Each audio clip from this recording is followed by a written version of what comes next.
हानि लाभ सही विधि का विधान जान, हानि लाभ सही चाहे विधि राखे हम ताहि विधि रहे। मनोजवम मारुत तुल्य वेगम जितेन्द्रियं बुद्धिमतं वरिष्ठं वातात्मजं वानरयूथमुख्यं श्रीरामदूतं शरणं प्रपद्ये।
आळंदी देवाची भावार्थ दीपिका आश्रम आपल्या या आश्रमामध्ये त्या ठिकाणी होत आहे. आणि महाराज आता हा सप्ताह कधीपासून चालू आहे हे मी सांगू शकत नाही.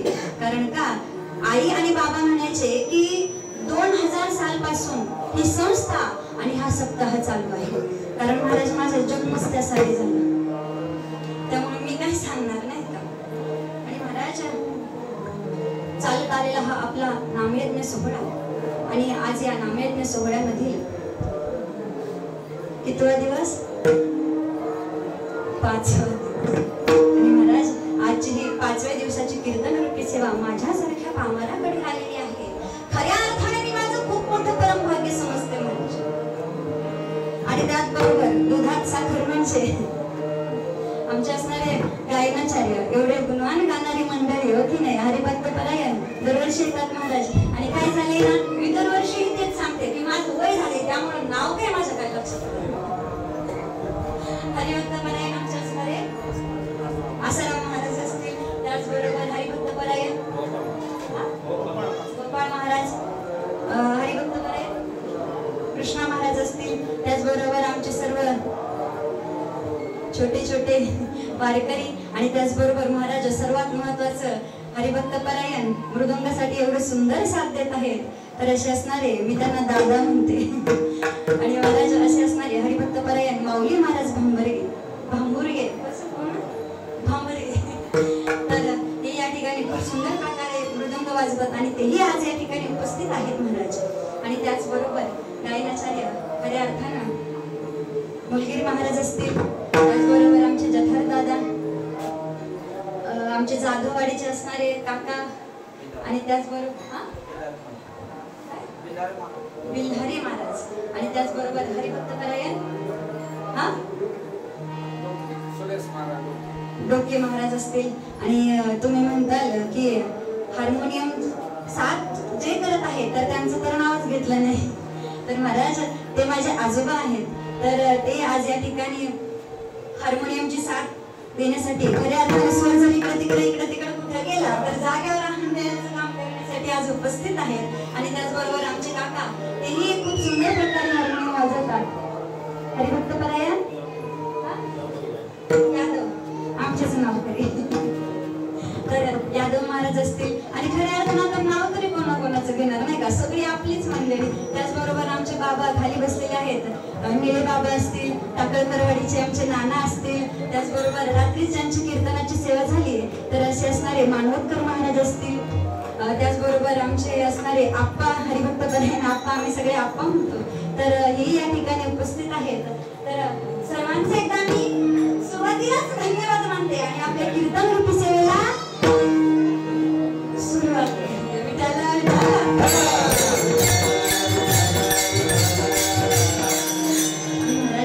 सर्वात महत्वाचं महाराज, मी कुठे जरी गेले ना तरी मी कीर्तनामध्ये हे सांगायला विसरत नाही की मी आज या नारदाच्या गादीवरती जे उभी आहे, ज्यांच्या कृपा आशीर्वादाने उभी आहे, तर असे असणारे माझे सासरे वयवृद्ध ज्ञानवृद्ध तपवृद्ध ज्ञानेश्वरी कंठभूषण भाऊसाहेब महाराज यादव, आणि त्याचबरोबर वयवृद्ध ज्ञानवृद्ध तपवृद्ध ब्रह्मनिष्ठ गुरुवर्य उबाळे बाबा, तर यांच्या कृपा आशीर्वादाने मी आज या ठिकाणी उभी आहे. आणि महाराज कसं आहे ना, बाबांना मी माझे वडीलच मानते, कारण काय देऊ त्यांची भावी उतराई ठेवे तू हा पायी जीव थोडा. महाराज मला खूप मोठं भाग्य समजते, कारण आता दरवर्षी आमचे काका हे ऐकतातच की दरवर्षी मी त्यांचं नाव घेते. कारण महाराज फक्त तोंडापुरतच नाही बरं, कारण त्यांचं आमच्यासाठी तेवढं बलिदान आहे महाराज, म्हणून मी त्यांचं नाव, त्यांना विसरणं एवढं सोपं नाही महाराज.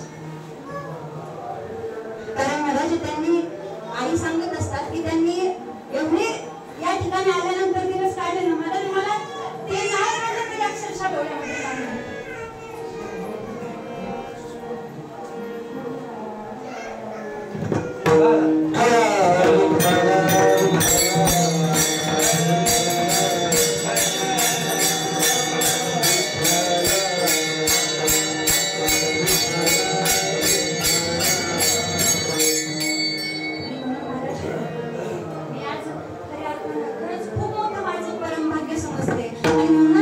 जसे माझे तुकोबाराय म्हणतात काय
वैष्णवाची कीर्ती गायली पुराणी साही 18 जणी चहुवेदी ऐसे दावा कोणी संतांचे वाचे.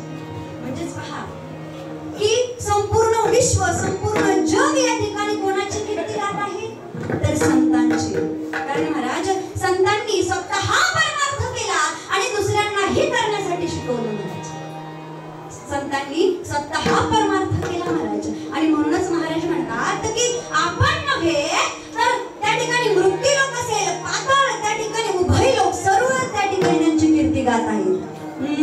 उभय लोकी उत्तम कीर्ती देवाची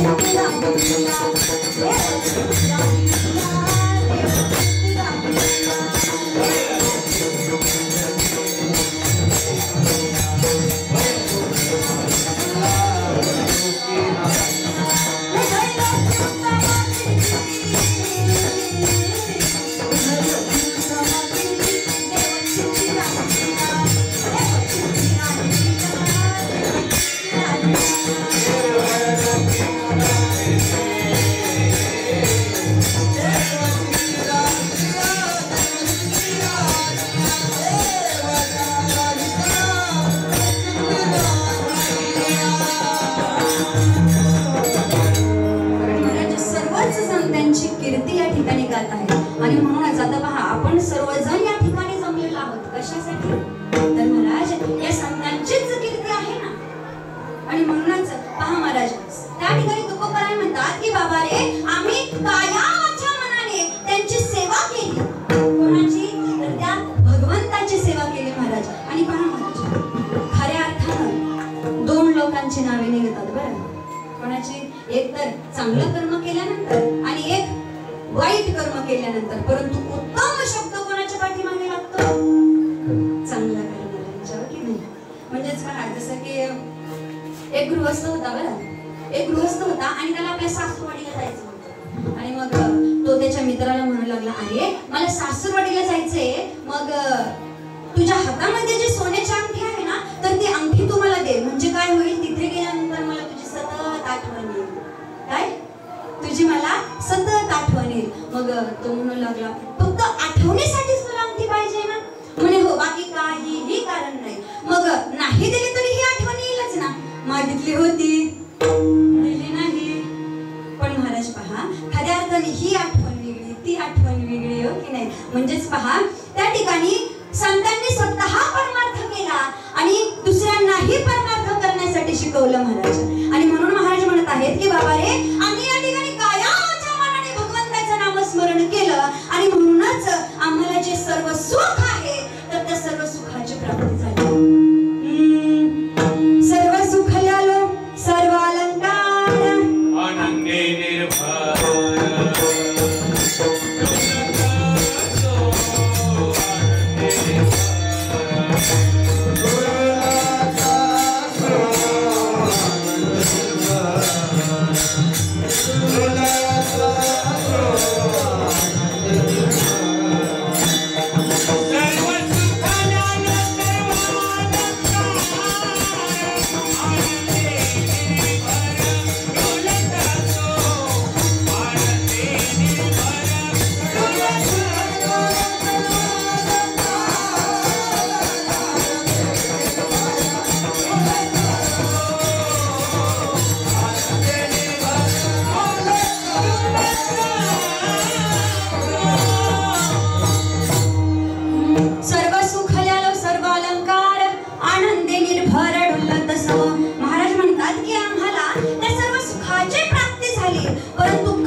काया वाचा मनाने आम्ही त्यांची सेवा केली. सदा नाम घोष करू हरी कथा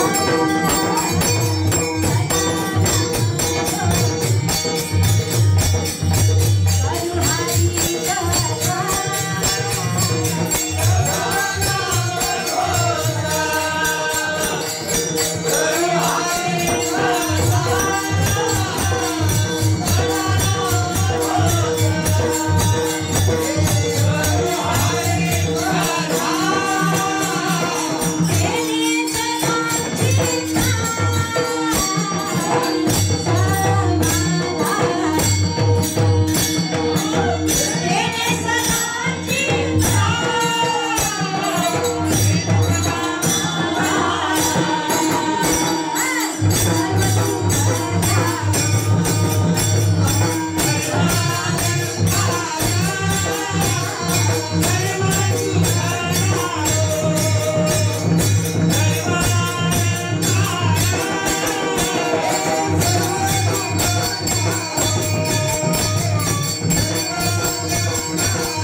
आणि म्हणून त्या सर्व सुखाची, सर्व सुख म्हणजे काय तर पहा, म्हणजे त्यांची जी भीती आहे तर ती भीती काय झाली, नाहीशी झाली. आणि मग एकदा का भीती नाहीशी झाली की मग सुखच सुख, की नाही? पण महाराज काय म्हणत आहेत की आता, आता म्हणजे कधी, आता हा शब्द काय दर्शवतो बरं? आता पहा, एखादा गृहस्थ जर बोलायला लागला तर काय म्हणतो, एखाद्या वेळेस बोलता बोलता म्हणून जातं की नाही, आता मी अजिबात घाबरत नाही. आता मी अजिबात घाबरत नाही. म्हणजे पूर्वी घाबरत होता, आता तो खूप देवासारखा राहतोय. म्हणजे पूर्वी राक्षसासारखा होता, आता तो खूप त्या ठिकाणी शहाणा आहे, शहाणा झाला आहे. म्हणजे पूर्वी वेडा होता, हो की नाही? म्हणजे तुकोबराय म्हणत आहेत की आता आमच्या ठिकाणी भय हे राहिलेलं नाही. कारण महाराज पहा, जे हरीचे भक्त असतात ना, त्यांच्या ठिकाणी भीती ही राहिलेलीच नसते. कशामुळे? महाराज त्यांनी त्या ठिकाणी काया वाचा मनाने त्या भगवंताचं नामस्मरण केलं. महाराज हरीची आभता नाही भय चिंता, हरीची आभता नाही भय चिंता.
आदिलक्ष्मीचा, म्हणजे त्यांच्यामध्ये निर्भयता प्राप्त झालेली आहे महाराज, हो की नाही?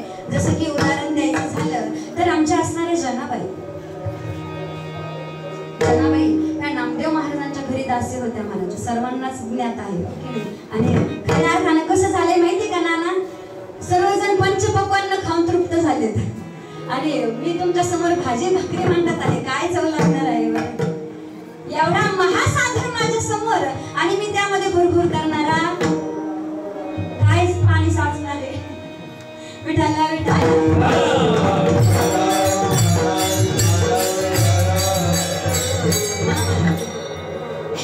जनाबाई ह्या नामदेव महाराजांच्या घरी दासी होत्या महाराज, सर्व काम त्या करत होत्या, सर्व काम करत होत्या, जसं दळण दळणं सगळं काम करत होत्या. आणि महाराज पूर्वी कसं जात्यावरती दळण दळली जायचे, हो की नाही आजी? आपल्या काळात जात्यामध्ये दळण दळायचे ना, आपल्या काळामध्ये. आता काय माहिती या पोरी सोरींना, काय का नाही बाबा?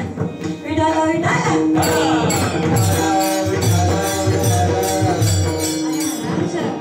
त्या ठिकाणी आमच्या जनाबाई दळण दळत असताना भगवंत स्वतः त्यांना दळण दळू लागायचे, स्वतः सर्व काम त्या ठिकाणी करू लागायचे महाराज. कोण तर भगवंत. आणि महाराज एके दिवशी झालं असं की दळण दळत असताना, आता भगवंत आल्यानंतर दळण दळू लागले, परंतु अंगावरचे जे अलंकार आहेत ते सर्व अलंकार खाली काढून ठेवले आणि दळण दळू लागले. आणि महाराज आमच्या असणाऱ्या जनाबाई ओव्या गाऊ लागल्या, पंढरी माझे माहेर साजनी. आणि आमचे भगवंत देखील तसेच पाठीमागे, पंढरी माझे माहेर साजनी, ओव्या कांडणी गाऊ गीती. आणि भगवंतही तसेच पाठीमागे. दुसऱ्या चरणामध्ये आमच्या जनाबाई म्हणतात, राही रखमाबाई सत्यभामा माता. आणि पांडुरंग म्हणत नाही तसेच महाराज, राही रखमाबाई सत्यभामा माता. भगवंतही सत्य काय म्हणत आहेत? माता. आता तुम्ही म्हणाल की भगवंत आणि माता, महाराज हे पहा, भगवंताचं भक्तावरती एवढं प्रेम असतं आणि भक्ताचं भगवंतावरती एवढं प्रेम असतं की प्रेमामध्ये काय बोलतोय काय करतोय हे त्याचं त्यालाही कळत नाही महाराज. जसं की पहा, एक दृष्टांत सांगते तुम्हाला. दृष्टांत म्हणजे खरोखर त्या ठिकाणी गोकुळामध्ये आमचे असणारे श्रीकृष्ण भगवंत त्यांचं गोपिकांवरती सवंगड्यांवरती एवढं प्रेम होतं आणि सवंगड्यांचं गोपिकांचं देखील त्या श्रीकृष्ण भगवंतावरती एवढं प्रेम होतं की त्या अधिकाराने ते त्यांच्यावरती रुसायचे, रागवायचे, हो की नाही? आणि महाराज तसं पाहायला गेलं तर आमच्या जनाबाई देखील भांडत होत्या बरं. किती भांडल्या होत्या बरं जनाबाई? त्यांचा अभंग आहे पहा, काय म्हणतात? शिव्या देत आहेत महाराज. काय शिव्या देत आहेत? अरे विठ्या विठ्यामुळं मायेच्या कारट्या तुझी रांड रणकी झाली, तुझी रांड रणकी झाली, जन्म सावित्री चुडाल्याली, तुझे गेले रे बांबळे, तुला पाहुनी गरडे, उभी राहून अंगणी शिव्या देती दासी धरणी, उभी राहून अंगणी शिव्या देती दासी धरणी. आणि महाराज एवढ्याच अधिकाराने त्या ठिकाणी श्रीकृष्ण भगवंत यांच्यावरती सवंगडी असतील, गोपिका असतील, ह्या बसत होत्या महाराज. झालं असं की एकदा श्रीकृष्ण भगवंत म्हणू लागले, चला रे आता आपल्याला या गवळणीच्या घरी चोरी करण्यासाठी जायचं आहे. महाराज त्यावेळी त्यामध्ये एक बोबड्या नावाचा एक सवंगडी होता, बोबड्या. आणि महाराज तो त्या ठिकाणी श्रीकृष्ण भगवंतांना काय म्हटलं माहिती? कृष्णा मी नाही तुझ्या सोबत येणार. काय म्हटला? कृष्णा मी नाही तुझ्या सोबत येणार. भगवंत म्हणू लागले, का बरं? साहेबा कितना नकोलबा, साहेबा कितना नकोलबा, आम्ही नाही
देवासाठी. तर महाराज सांगायचं आहे काय की एवढं प्रेम त्या सवंगड्यांचं त्या गोपिकांचं त्या श्रीकृष्ण भगवंतावरती होतं महाराज, हो की नाही. आणि दुसरं जर उदाहरण द्यायचं झालं तर साध्या सोप्या भाषेमध्ये देते बरं. एकदा काय झालं महाराज, एक गृहस्थ होता. आता एवढं श्रीमंत कुटुंब, फार श्रीमंत कुटुंब, 3 जण भाऊ आणि 1 बहीण. आणि महाराज झालं असं, पण आता त्या मुलीचं लग्न झालं आणि लग्नानंतर पहिलाच सण दिवाळीचा आला. मग आता मुलगी ही वाट बघत होती, पहिलाच सण आहे दिवाळीचा. लग्न झाल्यानंतर मग मला कोणीतरी न्यायला यायला पाहिजे, परंतु कोणीच आलं नाही. मग आता 2 दिवसावरती दिवाळी आलेली आहे. मग ती खूप चिंतातूर झाली. आणि महाराज तितक्यामध्ये लक्षात आलं कोणाच्या, तिच्या वडिलांच्या. अरे त्या मुलांना सांगितलं की अरे जा आपल्या दीदीला घेऊन या, परंतु एकही मुलगा जाण्यासाठी तयार नाही. आणि महाराज मग त्या मुलीचे वडील स्वतः त्या ठिकाणी त्या मुलीला आणण्यासाठी गेले. परंतु कसे गेले माहितीये, आता सर्व प्रॉपर्टी होती, गाडी होती, घोडी होती, सर्व होतं, परंतु काहीही घेऊन गेले नाही आणि पाय पाय गेले महाराज. कसे चालत गेले. आणि गेल्यानंतर त्या मुलीचा जीव एवढा मोठा झाला, म्हणे बाबा बरं झालं तुम्ही आलात, माझ्या सासरच्यांनी सर्वांनी नावं ठेवली असती, एवढ्या त्या ठिकाणी घरी श्रीमंती आणि न्यायला तर कोणीच आलं नाही. त्यावेळी वडील नाराज झाले, म्हणे अगं काय उपयोग आहे दीदी, न्यायला आलो परंतु एवढं घरी घोडे गाडी आहे सर्व आहे, पण तुझ्यासाठी काहीही घेऊन नाही आलो, ना घोडे ना गाडव काहीच घेऊन नाही आलो. त्यावेळी ती म्हणू लागली, बाबा चिंता करू नका, तुम्ही आलात ना तेच फार महत्वाचं आहे, कारण तुम्हीच मला 100 घोड्यांच्या गाढवांच्या ठिकाणी आहात. काय समजलं? विठाला विठाला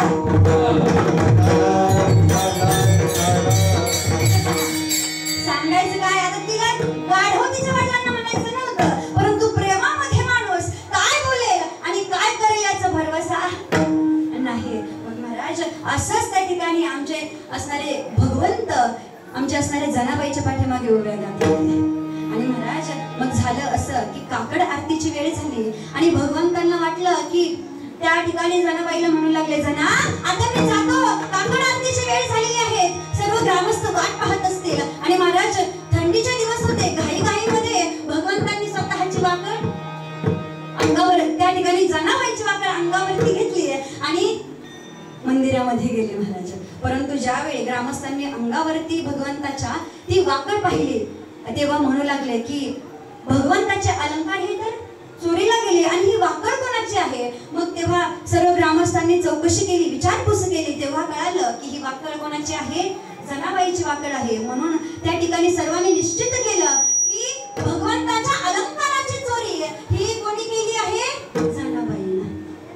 मग सर्व ग्रामस्थांनी ठरवलं की आता जनाबाईला काय करायचं, सोडावरती द्यायचं, फासावरती द्यायचं. परंतु महाराज आमच्या असणाऱ्या जनाबाईंना चिंता वाटली का, भीती वाटली का, नाही वाटली. कारण का तर त्यांचं त्या भगवंतावरती प्रेम होतं, कारण त्यांच्या हातून त्या भगवंताची सेवा घडली होती महाराज. आणि खऱ्या अर्थाने सांगायचं झालं तर भीती कोणाला वाटते माहितीये का, भीती भिन्न राहणाऱ्याला भीती वाटते. विठाला विठाला भीती ही भिन्न राहणाऱ्याला भीती वाटत असते. आणि महाराज पहा, जसं की समुद्राने जर ठरवलं की मिठाला वेगळं टाकायचं, काय मिठाला वेगळं टाकायचं, परंतु महाराज मिठाचं जर समुद्र स्वरूप झालं तर मग काय भीती आहे, होणार आहे का वेगळा, नाही महाराज. विठाला विठाला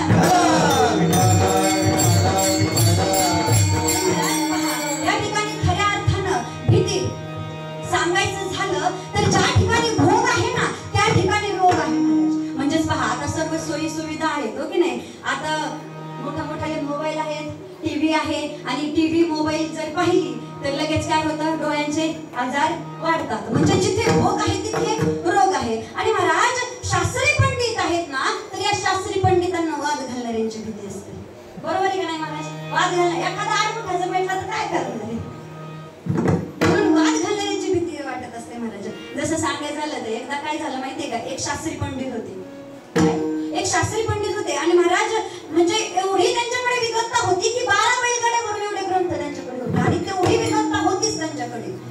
त्यांना जर कोणी प्रश्न विचारला ना तर ते त्या प्रश्नाचं उत्तर देणार म्हणजे देणार.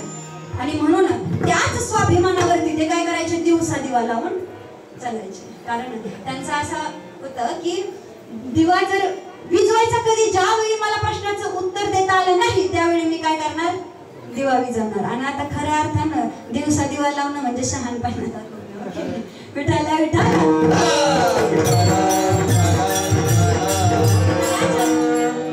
आणि झालं असं की त्या ठिकाणी तो दिवा लावून चाललेला होता आणि जात असताना एक शेतकरी त्यांना भेटला.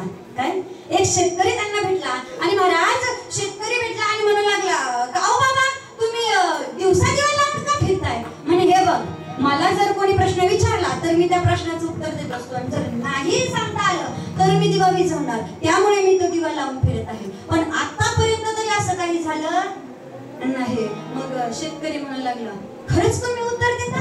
म्हणे, "हो." "मग विचारू का?" म्हणे, "विचारा ना." महाराज शेतकरी पळतच गेला. आता काही शेतातच होता, गेला आणि रुमण घेऊन आला. रुमण माहितीये ना, काय घेऊन आला? रुमण घेऊन आला. आणि रुमण घेऊन आल्यानंतर म्हणू लागला, "सांगा बरं, आता हे रुमण तुम्हाला कुठे लागणार आहे? सांगता येईल का तुम्हाला?" महाराज त्या ठिकाणी काय म्हणू लागला, "हे रुमण तुम्हाला कुठे लागणार आहे?" त्यावेळी तो म्हणू, त्याने विचार केला की अरे, मी जर पायावर सांगितलं तर हा पाठीवर मारेल आणि पाठीवर सांगितलं तर हा डोक्यावर मारेल. मग आता उत्तर तरी द्यायचं काय? म्हणून तो म्हणू लागला, "मला काय सांगता येत नाही, दिवा विझव." विझव दिवा, गपचूप दिवा विझवावं लागला मला. मग मला सांगा, ज्या ठिकाणी आडमुठे लोक जर त्या शास्त्री पंडितांना भेटले तर काय करणार आहेत? विठाला विठाला कसं आहे ना महाराज, शास्त्री काय आणि पंडित काय? आडमुठ्याला खरं तर आडमुठच पाहिजे, काय आडमुठ्याला आडमुठच पाहिजे. उदाहरण द्यायचं झालं तर एकदा काय झालं माहितीये का, शाळेमध्ये एक शिक्षक होते. आता शिक्षकही जरा असेच होते आणि झालं असं की वर्गामध्ये विद्यार्थीही तसाच होता. काय, विद्यार्थी तसाच होता. आणि महाराज त्या शिक्षकांनी त्याला प्रश्न विचारला, "अरे म्हणतो उठ, मला तुला एक प्रश्न विचारायचा आहे." म्हणे, "काय?" "इथून संभाजीनगर 250 किलोमीटर तर माझं वय किती?" काय म्हटला? "इथून संभाजीनगर 250 किलोमीटर तर मग माझं वय किती?" आता महाराज मला सांगा, तुम्हाला सांगता येईल का? किती जरी मॅथ मध्ये, काय मॅथमॅटिक्स मध्ये किती जरी PhD केलेली असली तरी याचं उत्तर सांगता येईल का? इथून संभाजीनगर 250 किलोमीटर तर माझं वय किती? महाराज तो मुलगाही हुशार होता. तो उठला आणि म्हणू लागला, "मी सांगू का सर?" म्हणे, "हो, त्यामुळेच उभा केलंय तुला." म्हणे, "सांग." "सर, तुमचं वय 42. किती? 42. म्हणे, "कसं काय? तू तर फारच हुशार आहेस रे." आणि खरोखरच 42 बोलला महाराज. मग म्हणे, "कसं काय बरं?" "सर, सोपं उत्तर आहे. माझा भाऊ 21 वर्षाचा आहे आणि तो हाफ मॅड आहे." काय? "तो हाफ मॅड आहे आणि तुम्ही फुल मॅड, म्हणून तुमचं वय 42. विठाला विठाला सांगायचं आहे काय की शास्त्री पंडितांना त्या ठिकाणी वाद घालणाऱ्यांची भीती असते. आपण म्हणतो की नाही, शहाण्याला शब्दाचा, म्हणून शास्त्री पंडितांना त्या ठिकाणी वाद घालणाऱ्यांची भीती असते आणि राजाला भूकंप होण्याची, सत्ता जाण्याची भीती असते महाराज. काय, राजाला सत्ता जाण्याची भीती असते महाराज. झालं असं, एका गावामध्ये एक खूप सुंदर प्रकारे एक मंदिर होतं महाराज, भगवंताचं मंदिर होतं आणि त्या मंदिराच्या पूजेसाठी एक राजा येणार होते. दुसऱ्या दिवशी राजा येणार होते म्हणून त्या मंदिराचा जो पुजारी आहे तर त्या पुजारीने काय केलं, 10-15 हजार त्या ठिकाणी उधारी केली, कर्ज काढलं आणि त्या मंदिराची सजावट केली. आणि कशामुळे? दुसऱ्या दिवशी राजा पूजेसाठी येणार आहे म्हणून. आणि महाराज झालं असं की दुसऱ्या दिवशी राजे महाराजे त्या ठिकाणी पूजेसाठी आले आणि आल्यानंतर त्यांनी दक्षिणा म्हणून काय ठेवलं असेल बरं? काय ठेवलं असेल? 25 पैसे. किती? 25 पैसे. महाराज त्या पुजाऱ्याला तर थंडी तापच आला. काय? पुजाऱ्याला थंडी तापच आला. महाराज म्हणू लागला, "अरे, मी तर एवढं कर्ज काढलं आणि महाराजांनी तर किती 25 पैसेच दक्षिणा म्हणून ठेवली." महाराज पुजारी हुशार होता, खूप हुशार होता. त्याने काय केलं माहितीये का? इथे लक्ष द्या. असे हातामध्ये ते 25 पैसे घेतले आणि गावाच्या पारावर गेला आणि पारावर जाऊन म्हणू लागला, "ग्रामस्थांना ऐका, या ठिकाणी महाराज आले होते. कशासाठी? पूजेसाठी. आणि त्यांनी पूजेमध्ये दक्षिणा म्हणून या ठिकाणी एक वस्तू ठेवलेली आहे आणि ती वस्तू अशी आहे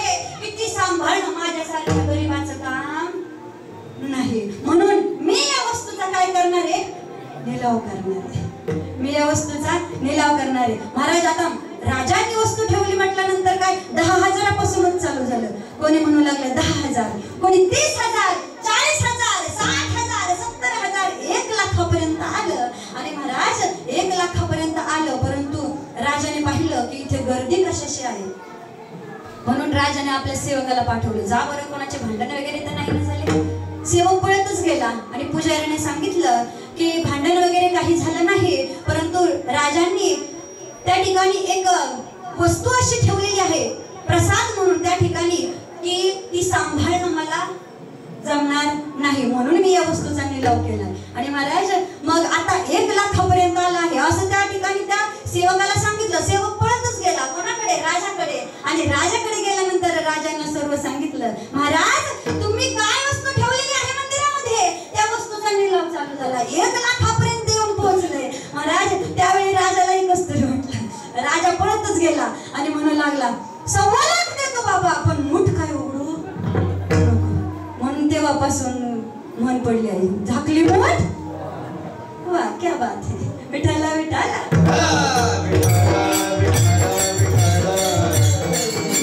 महाराज खऱ्या अर्थाने सांगायचं आहे काय की भीती कुठे असते, भिन्न राहणाऱ्यांना भीती असते महाराज. परंतु आमच्या त्या ठिकाणी तुकोबरायांनी आमच्या सर्व संतांनी कायावाचा मनाने त्या भगवंताची सेवा केली, त्या समर्थाची सेवा केली. आणि म्हणून महाराज म्हणतात की आता माझ्या ठिकाणी भय हे कसलंच राहिलेलं नाही.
कधी भय नाही घडल्या सेवा समर्थाची. त्या समर्थाची सेवा घडल्यानंतर आमच्या ठिकाणी भय राहिलं नाही.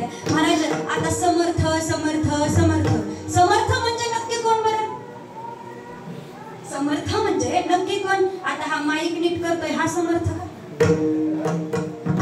हा समर्थ का? म्हणजे नावाचा समर्थ का? नाही महाराज.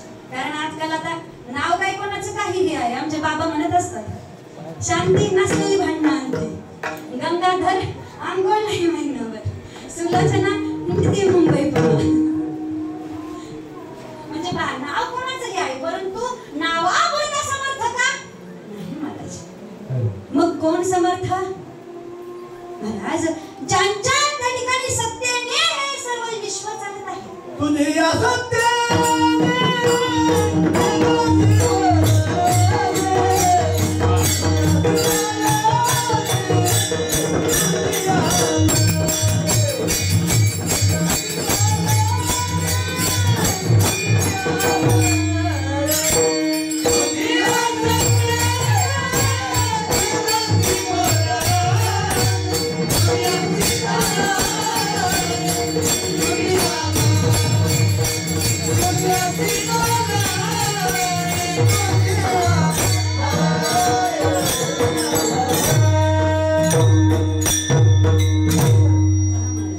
असे असणारे जे अविनाशी आहे महाराज, ज्यांच्यामुळे हे सर्व विश्व हे जगत चालत आहे.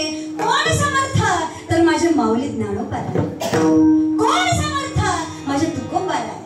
महाराज या ठिकाणी या समर्थाची सेवा, या ठिकाणी महाराज म्हणतात की घडल्यामुळे त्या भगवंताची सेवा घडल्यामुळे माझ्या ठिकाणी भीती राहिलेली नाही. म्हणूनच महाराज म्हणतात पती लक्ष्मीचा जाणत असे.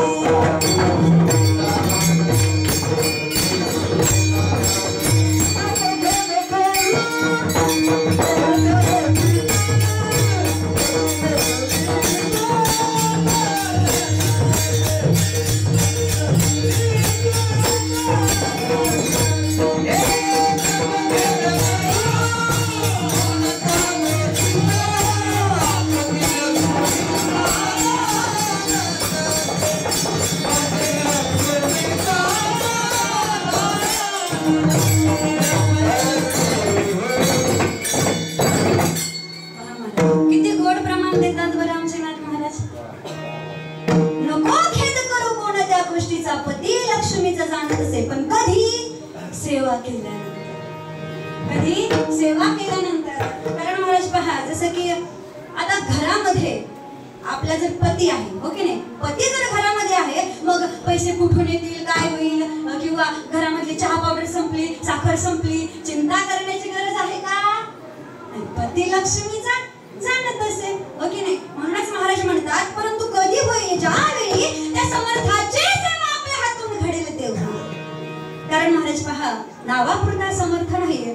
जसं मी सांगितलं आताच, नाव तर कोणाचंही काही ठेवतात आणि त्या नावामुळे एवढा अनर्थाचा अनर्थ होतो ना महाराज, काही सांगायलाच नको. काय झालं महाराज, एकदा आम्ही सगळेजण एकदा कार्यक्रमाला गेलो बरं का, आणि कीर्तनाला गेल्यानंतर आता तिथे कीर्तन होतं आणि गेल्यानंतर आता 9 ते 11 कीर्तन होतं आणि लवकरच पोहोचल्यानंतर मग तिथे आजी होत्या. जेवण वगैरे झालं, मग आजी मला म्हणू लागल्या, ताई खूप लांबून आला आहात, काय खूप लांबून आला आहात, कीर्तनाला वेळ आहे आणखी, मग जेवण वगैरे झालं आहे तर मग थोडासा आराम करा. म्हणजे ठीक आहे आजी. म्हटलं बरं आहे ना, मग आता एवढ्या लांबून तर आलोय. मग आजी म्हणू लागल्या, हे बघ ताई, आतमध्ये पलंग आहे, त्या पलंगावरती जरा आराम कर. म्हणे ठीक आहे. मग गेले आतमध्ये आणि गेल्यानंतर मी म्हटलं आता झोपायला उशी तर पाहिजे ना. मग उशी नसल्यामुळे मी त्या आजीकडे गेले. म्हटलं आजी, उशाला काय आहे का हो? म्हणे आहे की माय, एक मुलगी आहे, एक मुलगा आहे. मी तर डोक्यालाच हात लावला. खरंच माझ्या मी डोक्यालाच हात लावला. म्हटलं आता मी बोलते काय नाही, आजी बोलतात कसं. मग आजीला म्हटलं का हो आजी असं आडवं उत्तर देताय? म्हणे आडवं कुठं बोलले, मग तुम्हीच तर विचारलं ना उशाला काय आहे. माझ्या उशाला एक मुलगी आहे, एक मुलगा आहे. मग मी ती उषा म्हटलं का. मग नंतर माझ्या लक्षात आलं की हिच्या मुलीचं नाव उषा आहे. म्हणजे पहा, सांगायचं आहे काय की नावामुळे अर्थाचा अनर्थ होतो. आणि महाराज खऱ्या अर्थानं सांगायचं आहे काय की नावापुरता समर्थ का नाही महाराज. ज्याच्यामुळे हे विश्व चालतं, ज्याच्यामुळे आपलं हे शरीर चालतं, ज्याच्यामुळे या ठिकाणी पहा सुंदर या ठिकाणी गायन करत आहेत. परंतु गायन हे करतात, हे महाराज मंडळी गायन करतात, प्रयत्न यांचे आहेत, परंतु करता करविता मृदुंग एवढा सुंदर प्रकारे मृदुंग वाजवतात, सुंदर प्रकारे हार्मोनियम वाजवतात, परंतु प्रयत्न करतात, परंतु करता करविता कोण आहे?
समरच पहा. मग तुकोबाराय म्हणतात की या समर्थाची सेवा आमच्या हातून घडल्यामुळे आमच्या ठिकाणी भीती ही राहिली नाही, परंतु आपल्या मनाला त्या ठिकाणी सांगायचं की मना इकडे तिकडे कुठे जाऊ नको. आईचं बैसोनी करा एक चित्त आवडी आनंद आळवावा. काय मना इकडे तिकडे जाऊ नको, कारण तुझं हित जर कशामध्ये आहे तर त्या भगवंताच्या नामचिंतनामध्ये तुझं हित आहे, ओके नाही. आणि म्हणून त्या ठिकाणी त्या मनाला निर्धार देत आहेत की इकडे तिकडे जाऊ नको, कारण महाराज मन हे असं आहे ना, आता दिल्ली काय आता दुसरा देश काय आता इकडे काय आता तिकडे, म्हणून या मनाला निर्धार द्यायचा आहे की म्हणा इकडे तिकडे जाऊ नको. आणि महाराज हे मन काय एकदा आपल्या ताब्यामध्ये आलं मग काय मन हे मन रूपाने न राहता राम होतं महाराज. मन हे राम झाले, मन हे राम झाले, मन हे राम झाले,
या मनाला निर्धार देत आहेत की मना इकडे तिकडे जाऊ नको, या भगवंताच्या सेवेमध्ये आणि माझ्यामध्ये त्या ठिकाणी अंतर पडू देऊ नको, त्या नामस्मरणामध्ये आणि माझ्यामध्ये अंतर पडू देऊ नको महाराज. आणि म्हणूनच हेच आमचे तुकोबाराय अभंगाच्या द्वितीय चरणात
शास्त्री आहे, मी पंडित आहे, परंतु तुकोबारायांनी म्हणून घेतलंय का? नाही महाराज. तुकोबाराया स्वतःला नामधारक म्हणून घेतात. आलो म्हणे तुका मी नामाचा राजा, आलो म्हणे तुका मी नामाचा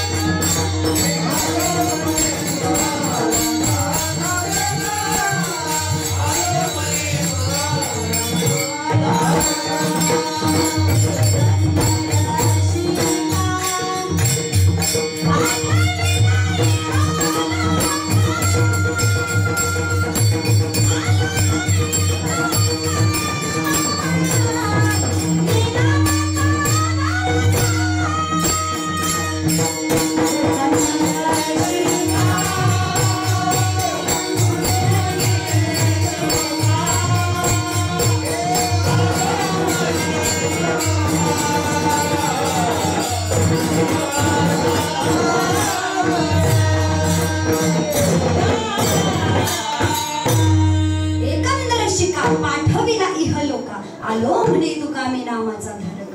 स्वतः तुकोबाराय त्या ठिकाणी नामधारक म्हणून घेतात. आणि महाराज तुकोबारायांचं चिंतने चिंतने तद्रूपता, तद्रूप झाली माझी काया, मन गेली विलया ब्रह्मानंद स्वरूपाला. महाराज तुकोबारायांचं एवढं नामचिंतन होतं महाराज, एवढं नामचिंतन होतं की जसं एखादा मासा पाण्याच्या बाहेर जर एक सेकंद जरी काढला ना, एक सेकंद जरी मासा पाण्याच्या बाहेर काढला की ज्या पद्धतीने तळमळतो की नाही, अगदी तशाच पद्धतीने तुकोबारायांचं नामचिंतनाविषयी होतं महाराज. एक क्षण एक पळ देखील त्या ठिकाणी तुकोबाराय नामचिंतनापासून दूर राहत नव्हते महाराज.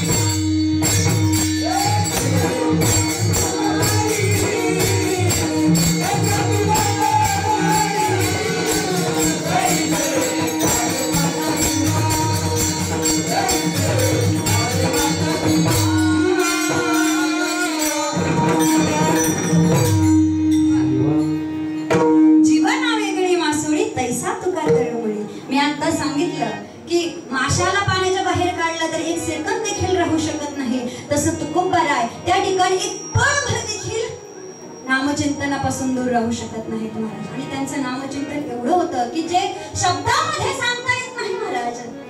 जसं की पहा, मी नेहमी त्या ठिकाणी सांगत असते की एक काशीचे ब्राह्मण होते आणि ते काशीचे ब्राह्मण त्यांच्या मनामध्ये इच्छा निर्माण झाली की आपल्याला एका महान सत्पुरुषाचं दर्शन हवं आहे, साक्षात्कारी पुरुषाचं दर्शन घ्यायचं आहे. आणि महाराज त्यावेळी काशीचे जे विश्वेश्वर आहे तर ते विश्वेश्वरांनी त्यांना दृष्टांत दिला की महाराष्ट्रामध्ये इंद्रायणीच्या काठी देहू नावाचं गाव आहे आणि त्या देहू गावामध्ये तुकाराम महाराज नावाची एक व्यक्ती राहतात. आणि तुझ्या ज्या शंका असतील तर त्या शंका त्यांचं सर्व समाधान ते तुकोबाराय करतात. आणि हा दृष्टांत दिला महाराज. आणि मग दुसऱ्याच दिवशी असणारे ते ब्राह्मण महाराष्ट्रामध्ये आले, पुणे जिल्ह्यामध्ये आले, इंद्रायणीच्या काठी देहू गावामध्ये आले. आणि महाराज पूर्वी कसं होतं ना, सकाळी सकाळी बहिर दशेला सर्व बाहेरच जायचे, हो की नाही बाबा. आणि महाराज त्यावेळी आतमध्ये गावाच्या आतमध्ये प्रवेश केल्याबरोबर त्यांच्या कानावरती, कोणाच्या ब्राह्मणाच्या कानावरती एक शब्द आला, त्या भगवंताचं नामस्मरण आलं, विठ्ठल विठ्ठल विठ्ठल.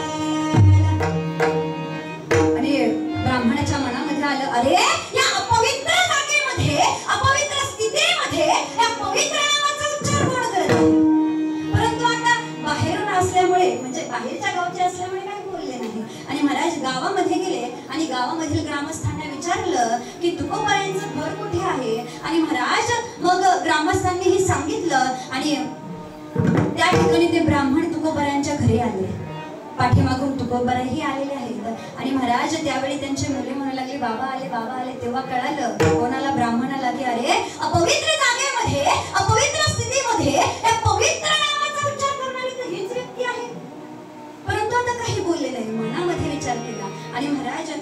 तुकोबारायांनी चौकशी केली, कुठून आले? त्यावेळी सांगितलं की मी काशीहून आलेलो आहे. सर्व त्या ठिकाणी विचारपूस झाली आणि महाराज त्यावेळी तुकोबाराय म्हणू लागले की बाबा रे, एवढे लांबून प्रवास करून आलेला आहात, मग स्नान वगैरे करा, जेवण करा, थोडा आराम करा आणि मग तुमच्या काही शंका असतील तर त्याचं समाधान आपण करू. आणि महाराज मग ठरल्याप्रमाणे त्या ठिकाणी स्नान वगैरे झालं, जेवण झालं आणि वामकुक्षी आमच्या साऱ्या तुकोबारायांनीही केलेली आहे, त्या ठिकाणी त्या ब्राह्मणानेही केलेली आहे. आणि महाराज त्या ठिकाणी आराम करत असताना तो ब्राह्मण अचानक खडबडून जागा झाला. एक नाही तर असे अनेक जण मिळून त्या जणू काही भगवंताच्या नामाचा उच्चार करत आहे, विठ्ठल विठ्ठल विठ्ठल. आणि महाराज खडबडून जागा झाला आणि जागा झाला, उठून पाहतोय तर जणू कोणीही नाही. आणि त्या ठिकाणी तुकोबाराय होते, परंतु तुकोबाराय हे झोपलेले. मग आवाज येतोय तरी कुठून? पुन्हा झोपला, पुन्हा खडबडून जागा झाला. आता पाहतो तर त्याने पाहिलं महाराज की तुकोबारायांच्या अगदी रोमारोमातून विठ्ठलाचं नामस्मरण येत आहे. महाराज त्याच वेळी त्या ब्राह्मणानं आमच्या असणारे तुकोबारायांचे पाय पकडले. महाराज असे असणारे आमचे तुकोबाराय, एवढा त्यांचा अतिरेक त्या नामचिंतनाविषयीचा होता महाराज. आणि त्यांच्या नामचिंतनाचा आपण कुठपर्यंत गणित करणार? सांगता येईल का त्यांचं नामचिंतन? नाही महाराज. म्हणजेच पहा, या ब्राह्मणाच्या लक्षामध्ये आलं की बाबा रे, ज्यांचं चिंतन हे सुषुप्तीमध्ये देखील चालू असतं, त्यांचं चिंतन कुठली क्रिया करत असताना कुठल्या स्थितीमध्ये कसं बंद पडेल? एवढा अतिरेक त्या ठिकाणी माझ्या तुकोबारायांचा नामचिंतनाविषयी होता महाराज. एवढे नाममय माझे तुकोबाराय होते. आणि म्हणून महाराज म्हणतात की बाबा रे, एवढं जर आपण नामस्मरण केलं तर मग आपल्याला भगवंत निराश कशाला होऊ देईल? निराश कशाला होऊ देईल बरं? आणि म्हणून हेच आमचे तुकोबाराय अभंगाच्या तृतीयेच्या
कोणाच्या मार्गदर्शनाने?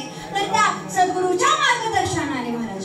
परंतु खरे सद्गुरू, खरे संत, महाराज मी एक दृष्टांत नेहमी सांगत असते बरं, की खरे सद्गुरू, खरे संत ओळखण्याची दृष्टी आपल्यामध्ये बाबा, खरे संत ओळखण्याची दृष्टी आपल्यामध्ये असली पाहिजे.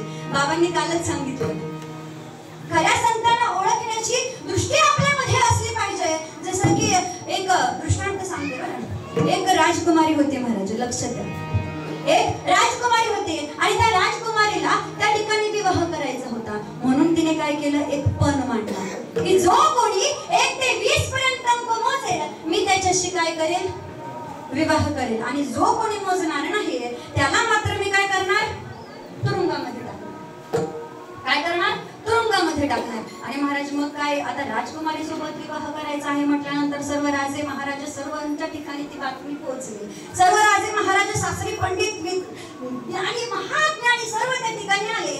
आणि आल्यानंतर मोजू लागले. कोणी मराठीमध्ये 1 2 3 4 5 6 7 8 गायला जागा तुम्ही बोलायचं. आणि कोणी इंग्लिशमध्ये 1 2 3 4 5 6 7 8. कोणी हिंदीमध्ये 1 2 3 4 5 6 7 8. कोणी वरल टंडून म्हणून आलं. समजलं, समजलं, मला तरी कुठं समजलं. विठाला विठाला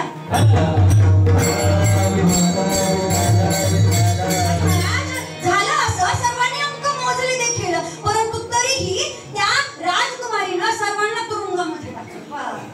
काय केलं, तुरुंगामध्ये टाकलं. आणि महाराज झालं असं की रस्त्याने असेच एक वारकरी बाबा चाललेले होते आणि त्या वारकरी बाबाच्या ही कानावरती ती बातमी आली.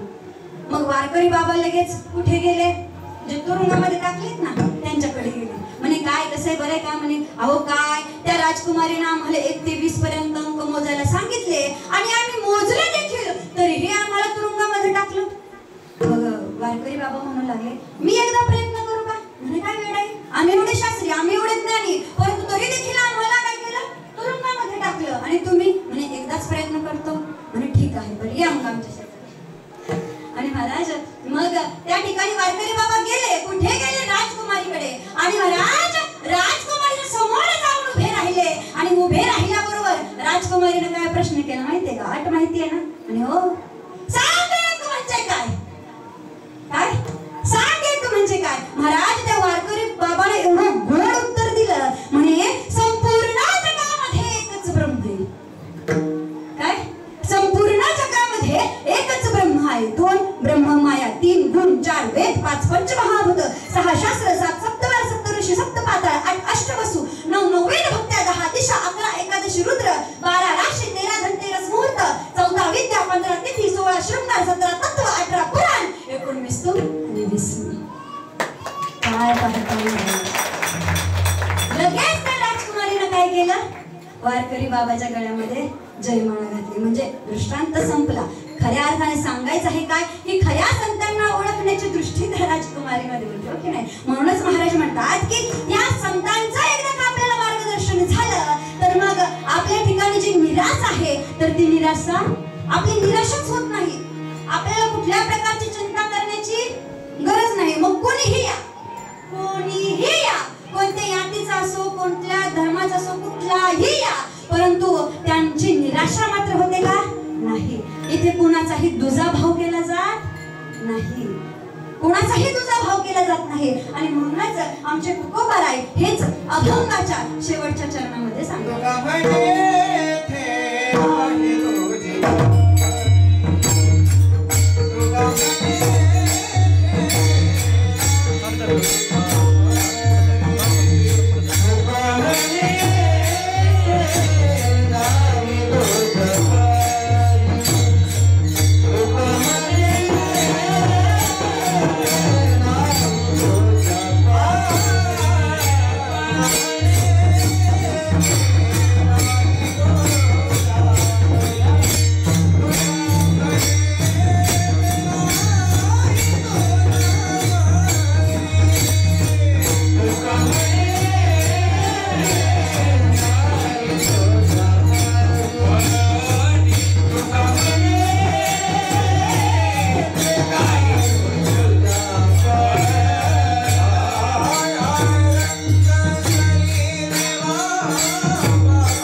जीवनामध्ये काहीही करू शकतो महाराज, काहीही करू शकतो.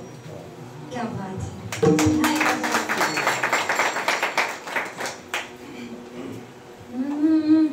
तुका म्हणे येथे नाही तुझ्या परी राया रंगा सरी देवा पाणी. महाराज म्हणतात की कोणीही या ठिकाणी या भगवंताच्या सेवेसाठी कुणीही या, राया रंग कोणीही या, म्हणजे गरीब असो श्रीमंत असो कोणाचाही या ठिकाणी तुझा भाव केला जात नाही. परंतु फक्त काय करायचं आहे, त्या भगवंताचं नामस्मरण करायचं आहे महाराज, की नाही. आणि म्हणूनच आपण एकदम मोठ्या प्रमाणावरती त्या भगवंताचं नामस्मरण.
माऊलींचं भजन घेऊ. सर्वांना भुका लागलेल्या असतील, लागल्या का नाही?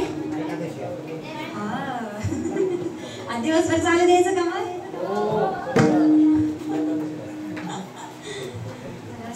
महाराज पहा की या नामस्मरणाचा फायदा या ठिकाणी खऱ्या अर्थानं नामस्मरण हे माझे छत्रपती शिवाजी महाराज देखील करत होते. महाराज नामस्मरण हे माझ्याचकडे छत्रपती शिवाजी महाराज देखील करत होते आणि याचाच फायदा या त्यांच्या असणारे जे काही मावळे आहेत त्या मावळ्यांना देखील होत होता. काय त्या मावळ्यांना देखील होत होता आणि मावळे असणारे ते देखील महाराज भगवंताचे नामचिंतन करत होते. आणि महाराज या नामचिंतनाचा फायदा असा की त्या एक काय झालं, एकदा एक मावळ्याचा मुलगा होता बरं.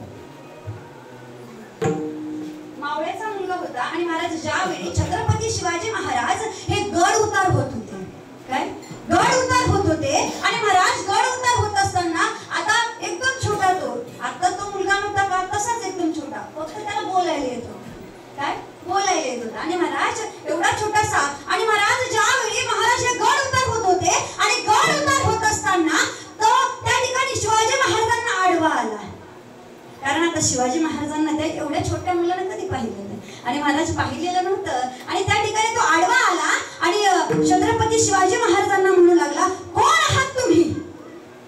म्हणजे त्यांच्या आपण म्हणतो की नाही, जशी काय म्हणतात ते, जशी वंश असेल तसंच पुढं, हो की नाही, रक्तामध्ये असल्यावर तसंच होतं नाही का. म्हणजेच त्या ठिकाणी तो आडवा आला आणि म्हणू लागला, आता मावळ्याचंच रक्त, म्हणू लागला, कोण आहात तुम्ही आणि कुठे चालला? महाराज त्यावेळी शिवाजी महाराजांना वाटलं की अरे एवढं धाडस, एवढं सामर्थ्य या छोट्या मुलामध्ये. आणि महाराज त्यावेळी शिवाजी महाराजांनीच त्यांना प्रश्न केला त्या मुलाला, कोण आहेस बाळा, तुझं नाव काय आहे? आणि महाराज त्यावेळी त्या मावळ्याच्या मुलानं काय उत्तर दिलं माहितीये का, म्हणजे मला आवर्जून सांगायचे म्हणून हा दृष्टांत. त्या मावळ्याच्या मुलाने उत्तर दिलं, मी मर्द मराठाचा बच्चा असेल, हरण्याच्या पेचे नसे, नसा नसा तुला हिम्मतबाजी दिसे, मी मर्द मराठाचा बच्चा असेल. महाराज त्या ठिकाणी शिवाजी महाराजांना किती आनंद वाटला असेल. मग तसं अगदी तशाच पद्धतीनं आपण जर भगवंताचं नामस्मरण केलं, मग भगवंतांना आनंद का होणार नाही?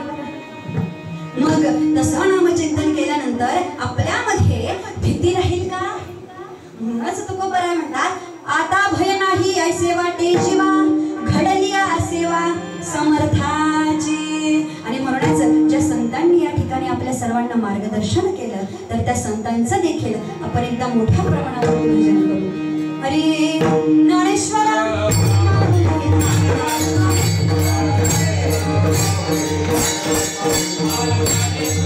Hare